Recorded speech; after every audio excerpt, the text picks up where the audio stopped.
Hello everyone. आज की इस वीडियो में मैं आपको बताऊंगा कि व्हाट इज़ रीमार्केटिंग और रीटारगेटिंग। ये हम जब कोई एड्स चलाते हैं फेसबुक पे या गूगल में, तो यहाँ पे एक टर्म यूज़ होती है जिसको लोग रीमार्केटिंग या रीटारगेटिंग कहते हैं।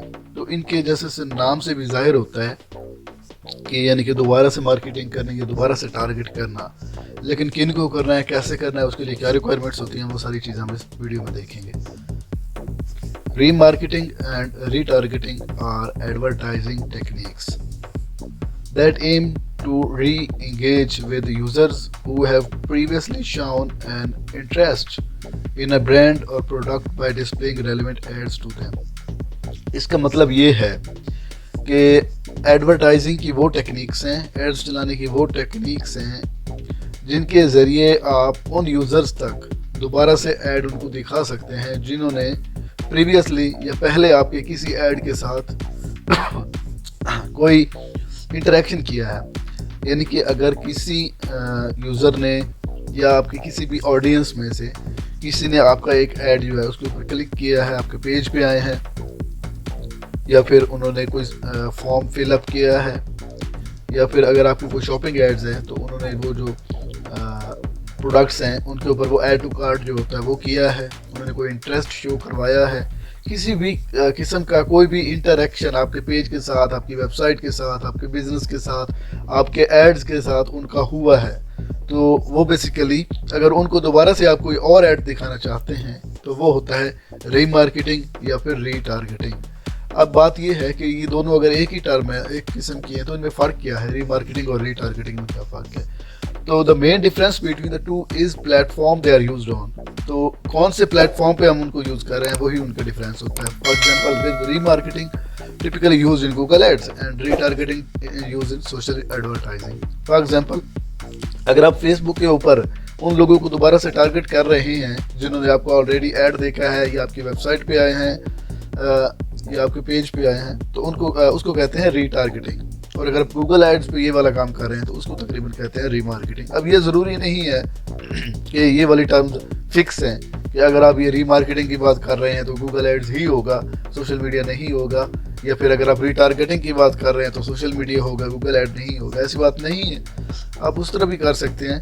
या लोग ये भी कह देते हैं कि मैंने फेसबुक पे रीमार्केटिंग करनी है या मैंने गूगल एड्स पे रीटारगेटिंग करनी है। इतनी कोई फिक्स बात नहीं है, लेकिन मोस्टली जो है अगर कोई रीमार्केटिंग की बात कर रहा है तो उसको मोस्टली यही मीनिंग्स होते हैं कि वो गूगल एड्स की बात कर रहा है, और अगर कोई रीटारगेटिंग की बात कर रहा है तो उसका मतलब है कि वो सोशल मीडिया एडवर्टाइजिंग की बात कर रहा है। अब बात ये हुई कि रीमार्केटिंग या रीटारगेटिंग करने के लिए आपको किन किन चीज़ों की ज़रूरत होती है। सबसे पहले है वेबसाइट और mobile app with tracking pixel और कुकीज़ इंस्टॉल्ड। इसका क्या मतलब है? इसका मतलब है आपके पास कोई भी वेबसाइट होनी चाहिए या कोई भी मोबाइल की एप्लीकेशन या ऐप होनी चाहिए और उसके अंदर आपका ट्रैकिंग पिक्सल का कोड लगा हुआ हो और कुकीज़ वगैरह उसमें इंस्टॉल्ड हों। इनमें से कोई एक चीज़ होनी चाहिए। आपने अक्सर वेबसाइट्स देखी होंगी जिनके ऊपर आप विज़िट करते हैं तो आपको एक छोटा सा पॉपअप शो होता है कि ये वेबसाइट आपकी कुकीज़ जो है वो कलेक्ट करती है, तो आप क्या इसको परमिशन देना चाहेंगे। येस और नो का ऑप्शन आता है, या अलाउ और डिसएग्री का इस तरह का कोई ऑप्शन आता है। तो आपकी मर्ज़ी है उसको वो वाली परमिशन दें या ना दें। उसका मतलब ये होता है कि ये जो है अगर आप इसको परमिशन दे देते हैं कुकीज़ को, तो वो आपका बिहेवियर ट्रैक करेंगे। आप कौन से उस वेबसाइट के ऊपर आप कौन से पेज पर क्लिक करते हैं, आप कौन सा पेज ओपन करते हैं, उसके ऊपर कौन सा एक्शन लेते हैं। फॉर एग्जांपल अगर वहाँ पे है गेट ऑफर्स, बाय नाउ, इस तरह का कोई भी अगर उनका है, तो अगर आप उनके ऊपर क्लिक करते हैं तो आपका जो है बिहेवियर क्या है, आप कितनी देर उसके ऊपर रहे, आपने क्या क्या चीज़ें पढ़ी, ये सारी डिटेल्स वो कलेक्ट कर लेता है कुकीज़ वगैरह। या अगर उनके ऊपर पिक्सल लगा हुआ है, फेसबुक पिक्सल लगा हुआ है, तो उसने वो कलेक्ट करनी होती है आपकी इन्फॉर्मेशन, और उस इन्फॉर्मेशन को वो क्या करते हैं वो भी मैं आगे बताता हूँ। उसके बाद या फिर सॉरी एक और तरीका हो सकता है a database of previous visitors और कस्टमर्स, कि जो पहले आपके फेसबुक आपके जो है प्रीवियस कस्टमर्स थे जिनको आपने पहले कोई चीज़ सेल की हुई है, उनका अगर आपके पास डेटाबेस पड़ा है, या फिर ऐसे लोग जो पहले आपकी वेबसाइट पे आए हैं, आपके पेज पे आए हैं, या किसी भी तरह से वो आपके बिजनेस के साथ इंटरेक्ट हुए हैं, तो उनका अगर आपके पास डेटाबेस पड़ा हुआ है तो उन लोगों को जो आपके पहले कस्टमर्स थे या आपके बिजनेस के साथ इंटरेक्ट हुए हैं उनको आप ये ऐड दिखा सकते हैं। कैसे दिखाते हैं कि आप उनका जो डिटेल्स है, जो डेटाबेस है, वो आपके पास होना चाहिए। वो कैसे होना चाहिए वो मैं आगे चल के बताता हूँ। उसके बाद है N advertising account with platform. जाहिर सी बात है, जब आप रीमार्केटिंग या रीटारगेटिंग कर रहे हैं तो आपके पास एड्स अकाउंट तो होना ही चाहिए, या गूगल एड्स का या फेसबुक एड्स का या कोई भी जिस प्लेटफॉर्म पे आप काम कर रहे हैं तो उसका एड अकाउंट तो आपको होना ही चाहिए। उसके बाद strategy to segment your audience and show relevant ads. अब कुछ लोग इस तरह भी करते हैं जिसको हम फनल भी कहते हैं, कि पहले उन्होंने 4-5 ऐड वो एक साथ ही बना लेते हैं और इस तरह वो स्ट्रेटजी उनकी बनाते हैं, फनल बनाते हैं कि पहले उनको पहला ऐड शो हो, फिर जो उसके साथ इंटरेक्ट करे, जो नहीं करता वो तो अलग बात है ना, जो उसके साथ इंटरेक्ट करे उसको फिर दूसरा ऐड भी शो हो जाए, उसको फिर अगर वो उसके साथ भी इंटरेक्ट करता है तो फिर तीसरा भी ऐड, इस तरह करके शो होता जाए और एट द एंड वो आपका कस्टमर बन जाएगा। फॉर एग्जांपल अगर आप करते हैं डिजिटल मार्केटिंग है और स्टूडेंट है, आप वो लर्न कर रहे हैं, सीख रहे हैं, तो आपको कोई ऐड नज़र आएगा कि ये कोई एक इंस्टीट्यूशन है, कोई इदारा है, या कोई भी चैनल है या कोई वेबसाइट है, वो डिजिटल मार्केटिंग सिखाते हैं, बस इतना ही आएगा। फिर अगर आप उसके साथ इंटरेक्शन करते हैं, आप उसको देखते हैं कि कौन सी वेबसाइट है, किस तरह की है, कुछ भी आप उसके ऊपर करते हैं, तो इसका मतलब है आपने उनके एक किस्म के विजिटर हुए आप, ठीक है, आपने उनकी वेबसाइट पे, बिजनेस पे, जिस तरह भी है आप उनके साथ इंटरेक्ट हुए हैं। अब नेक्स्ट वो आपको ये भी दिखा सकते हैं कि अब रिसेंटली या फिर कुछ इन फ्यूचर 1-2 मंथ में उनका ये वाला कोर्स जो है वो स्टार्ट होने वाला है, ठीक है, तो अब फिर आपको ज़्यादा इंटरेस्ट बनेगा कि अगर ये करवा रहे हैं और मैं ये कोर्स करना चाहूँगा, ठीक है।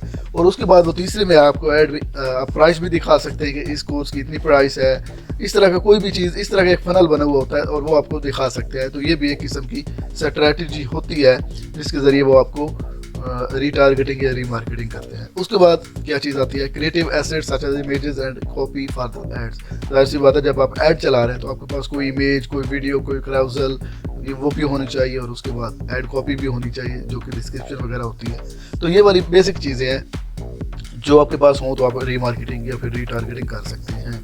अब जो 2 चीज़ें मैं आपको बताऊंगा वो ये हैं कि ये पिक्सल क्या चीज़ होती है, ट्रैकिंग पिक्सल ये क्या होता है, और उसके बाद ये जो डेटाबेस है ये आपके पास आएगा कहाँ से, यानी कि प्रीवियस विजिटर आपको कैसे पता चलेगा कि आपकी वेबसाइट पे कौन आया।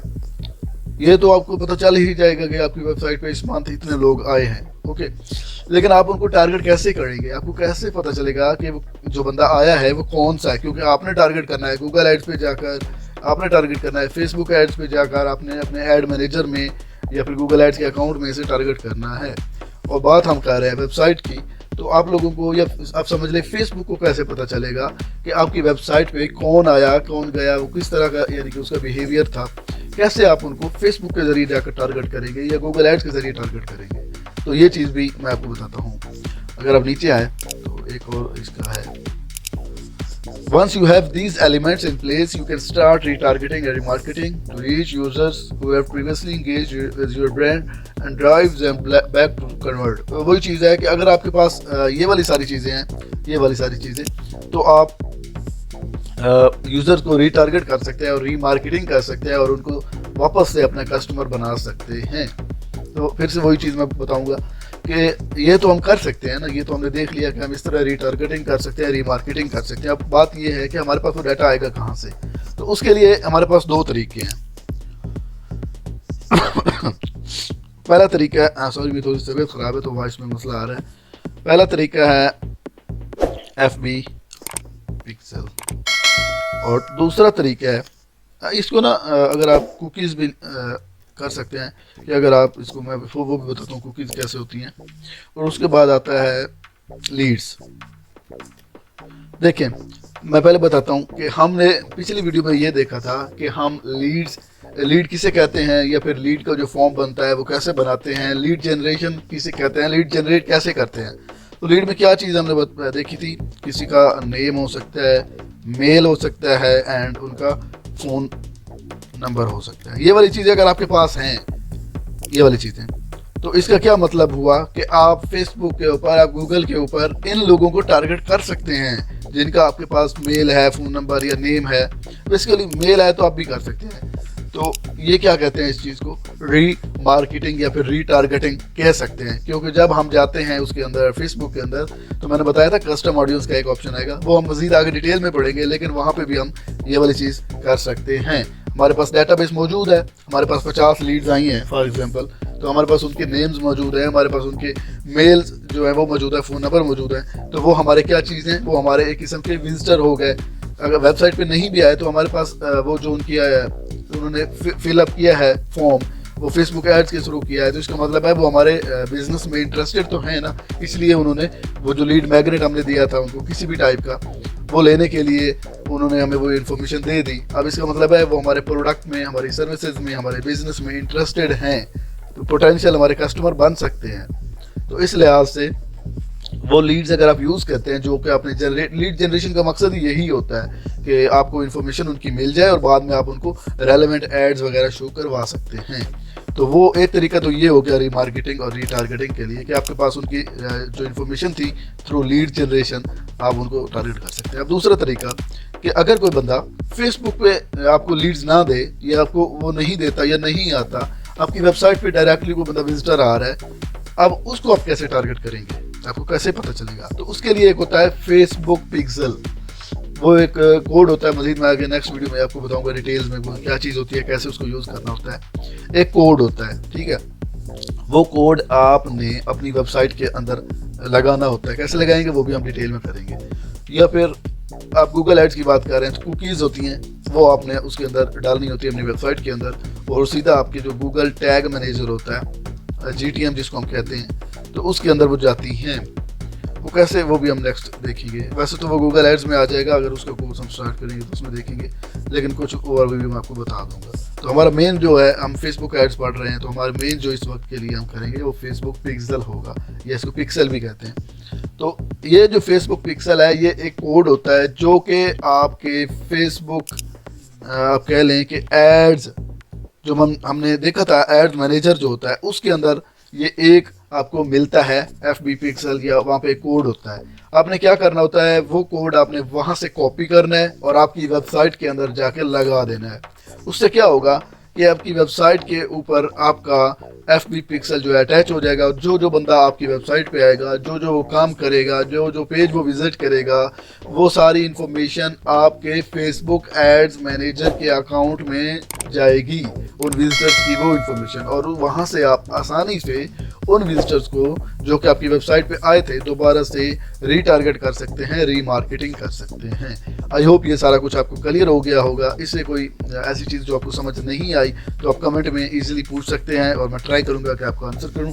नेक्स्ट वीडियो में हम देखेंगे कि फेसबुक पिक्सल जो है वो होता क्या है, हमें कहाँ से नज़र आएगा, उसको हमने वेबसाइट के ऊपर कैसे लगाना है, ये सारा कुछ हम नेक्स्ट देखेंगे। यहाँ तक आपको कोई क्वेश्चन है तो बताएं। मिलते हैं नेक्स्ट वीडियो में, तब तक के लिए अल्लाह हाफिज़।